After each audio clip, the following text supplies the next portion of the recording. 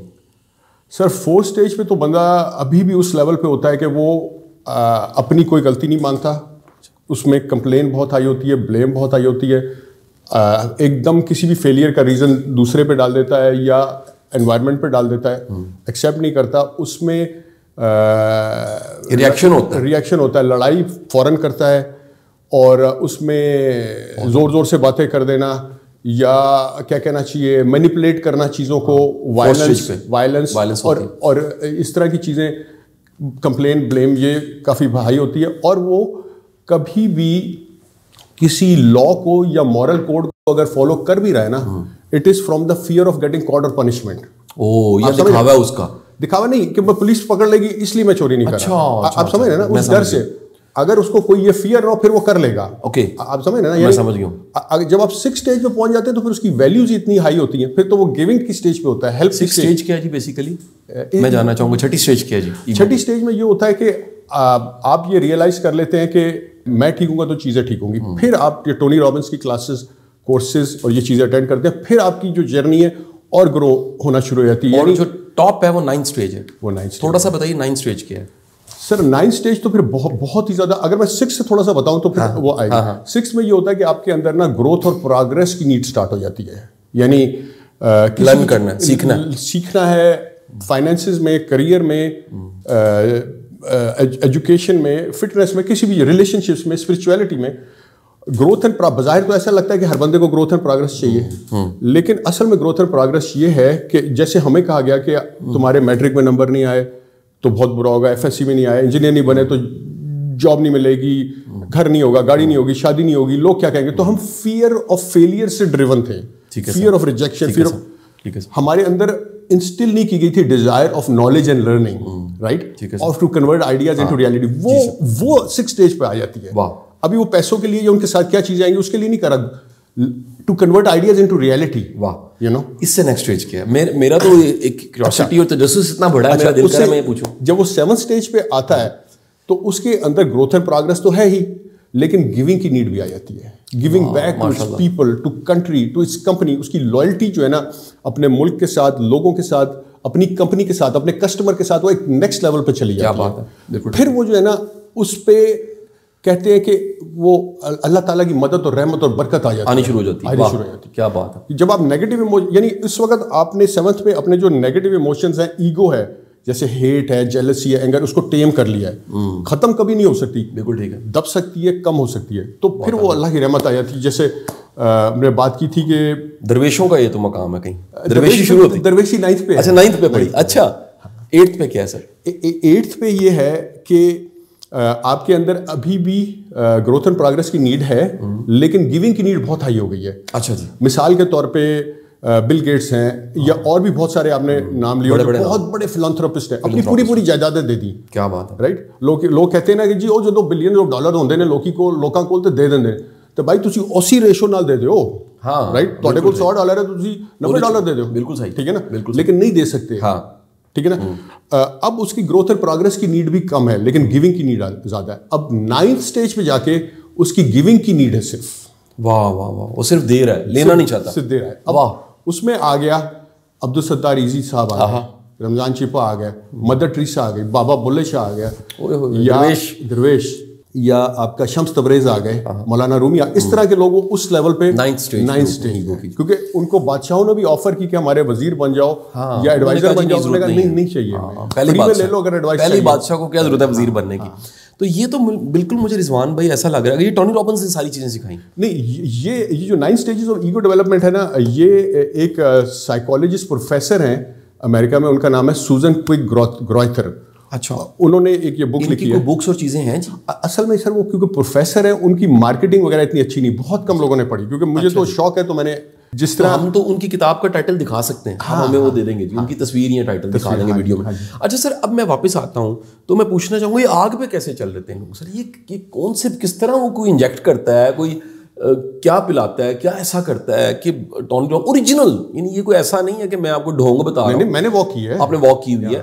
تو آگ پہ چلنے کا جو ایکسپیرینس تھا وہ کیا ایسا کرتا ہے جس سے لوگ آگ پہ دہتے کوئلوں پہ چلتے ہیں؟ پہلے تو وہ موٹیویشنل ٹاکس دیتا ہے اور ایک دم آپ کو پمپ کرتا ہے, اور یہ جو آپ کا سائنس ہے اس سے بھی, یعنی کہ آپ کا ایڈرینلن رش ایک دم فائر ہو جاتا ہے, ٹھیک ہے نا, جس وقت آپ کو کوئی جوش یا جذبہ آ جاتا ہے. جب میں واک کرنے جا رہا تھا اور بالکل قریب آیا تو جو سچی بات ہے کہ مجھے بھی ڈر لگا کہ یار میں کروں یا نہ کروں یا نہ, پیر جل جائیں گے. پھر میں نے سوچا یار پیر ہی جل جائیں گے نا, اور کیا ہوگا, 2 دن 4 دن میں ٹھیک ہو جائیں گے, ٹھیک ہو گیا, اور کیا ہوگا, ٹھیک ہے نا. اور دوسرا جو میرے آگے تھی لڑکی, وہ کوئی 5 فٹ کی 17 سال کی لڑکی تھی, وہ واک کرنے, میں نے کہا اگر یہ واک کر گئی اور میں نے نہیں کیا تو میں ساری زندگی سوؤں گا کیسے, ٹھیک ہے نا. تو وہ موٹیویشن دوسروں کو دیکھ کے بھی آ گئی, کیا ایک ماحول بنا ہوا تھا, اور جب ڈرل ہو رہا ہے, ڈرم چل رہا ہے, میوزک چل رہا ہے نا جی, ایک خاص طرح کا ماحول بنا, سب اس وقت موٹیویٹڈ ہیں اور ڈرم چل رہا ہے اور ایک دوسرے کو حق کرنے, مطلب ایک ایسا کمپیشن کا اور گیونگ کا اور لو کا انوائرمنٹ تھا کہ ایسا لگ رہا تھا کہ جیسے آپ ہیٹ فری ہو گئے, جیلسی فری ہو گئے, اینگر فری ہو گئے. کوئی بھی کچھ کر لے گا تو آپ اس کو, کوئی بڑی بات نہیں ہے, کیا آپ معاف کر, کیا بات ہے. اور آگ پہ چل کے یہ دراصل ایک بلیف کا اتنا ہائی ہے. اب ہوتا یہ ہے کہ آپ کوئی بھی کام کر جو سوچتے ہیں نہیں کرتے. مثال کے طور پہ آپ نے پلاٹ لینا تھا, نہیں لیا, بزنس شروع کرنا تھا, نہیں کیا, ویکیشن کرنے تھے, نہیں کی, رائٹ, کوئی کورس لینا تھا, نہیں لیا. کیوں نہیں لیتے؟ اس کی وجہ یہ ہوتی ہے کہ ہمارے سب کانشیس مائنڈ میں, ہو سکتا ہے ہمیں پتہ ہی نہ ہو, کانشیس لیول پہ ہمیں نہ پتہ ہو. آپ کانشیس لیول پہ یہ کہتے ہیں میں بزی تھا, یا یہ ہو گیا, یا وہ ہو گیا, یا پیسے نہیں تھے. سب کانشیس میں فیئرز ہوتے ہیں, لمیٹنگ بلیفز ہوتے ہیں جو ہمیں روک رہے ہوتے ہیں. اسی طرح جب آپ ایک ایسا کام کر لیتے ہیں جس سے آپ کو ڈر لگ رہا ہوتا ہے, جسے آگ پہ چلنا, تو وہ آپ کے لمیٹنگ بلیف سپریس ہو جاتے ہیں. جو لمیٹنگ بلیف ہے کہ I am not good enough, یا میں یہ کر نہیں سکتا, یا میرے سے نہیں ہوگا, میرے پہ ٹیلنٹ نہیں ہے, وہ دب جاتا ہے. پھر آپ کا لمیٹنگ بلیف جب دبتے ہیں تو فیئرز بھی دبتے ہیں, اور آپ کی کریج اور فیتھ ہائی ہو جاتی ہے. بہت اعلیٰ. جب کریج ہائی ہوتی ہے تو آپ پھر اپنے گولز اچیو کرتے ہیں. میں اگر, کیونکہ ٹائم بڑا شارٹ ہے, اور میں اس وعدے کے ساتھ ختم کرنا چاہوں گا کہ رضوان صاحب کے ساتھ ایک پوری سیریز, ہم یہ کہہ لیجیے رضوان بھائی نے اب وقت نکالا ہے اور یہ ایک لانچنگ کا پلان کر رہے ہیں. کچھ چیزیں میری باہر آ رہی ہیں, میں کینیڈا امریکہ میں شروع کرنا چاہ رہا ہوں, اور رضوان بھائی کیوں میرے بڑے بھائی ہیں, میں سچ بتا رہا ہوں, ان کے ساتھ میرا بڑا ایک ادب کا, ایک عشق کا, محبت کا رشتہ ہے. اور ان کے فادر نے بڑا سرو کیا, سائیکالوجی کے پروفیسر, اللہ تعالیٰ نے لمبی زندگی دے, اسلامک کالج سول لائنس میں. تو ان کو تو ہم مرشد مانتے ہیں, وہ ہمارے گروز کے بھی گرو ہیں.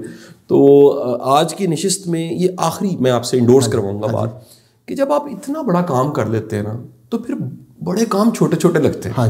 یار آپ کہتے ہو یار میں اپنی ول سے, اپنی انرجی سے, اپنے ایک اندر کے جوائنٹ کی پاور سے اگر میں آگ پہ چل سکتا ہوں, تو پھر میرے زندگی کے مسئلوں کا سائز تو بہت چھوٹا ہے. یہ تو میں چھوٹا ہوا تھا تو میرے مسئلے بہت بڑے بڑے لگ رہے تھے, یہ میں بڑا ہوں تو میرے مسئلے جو ہیں وہ چھوٹے چھوٹے لگنا شروع ہو گئے. وہ جو جملہ ہے کسی اسپورٹس مین کا تھا جس کو کینسر ہو گیا, تو اس کا مجھے نام نہیں یاد آ رہا, لیکن وہ کسی نے اس سے پوچھا کہ تم نے اپنے سارے زندگی کے مسئلوں کو کیسے حل کیا.